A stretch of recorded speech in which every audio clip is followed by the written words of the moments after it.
La bioéthique à la française est en train de disparaître sous nos yeux. La France est en train de réviser pour la 3e fois sa loi de bioéthique. Procréation médicalement assistée, recherche sur l'embryon, diagnostics anténataux, don d'organes.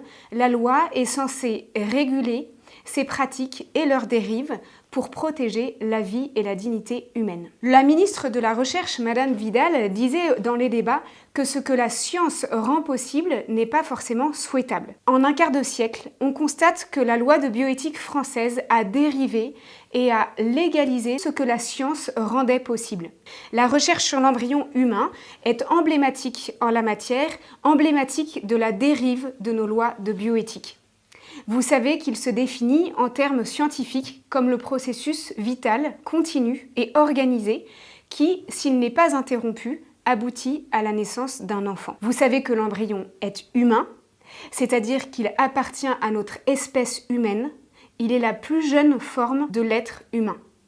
C'est la raison pour laquelle le droit international, européen, français protège l'embryon humain. C'est bien pour cela que la première loi de bioéthique, en 1994, a posé une interdiction absolue de rechercher sur l'embryon humain, a interdit que l'embryon humain soit entre les mains des chercheurs, mais 10 ans plus tard, en 2004, le législateur a cédé à la pression de certains chercheurs et a accepté que l'embryon humain soit l'objet de recherche par dérogation.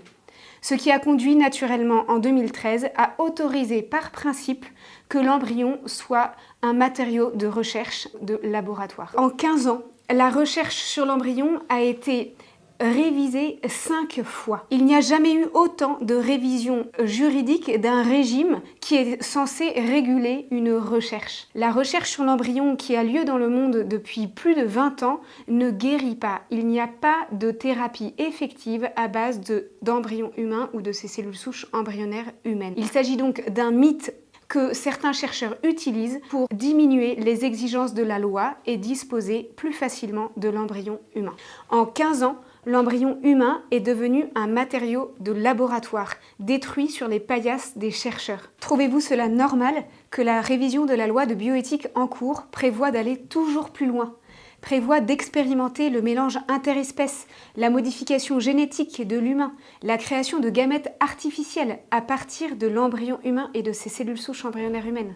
Il est temps de réagir, nous ne pouvons accepter un tel acharnement sur le plus petit d'entre nous.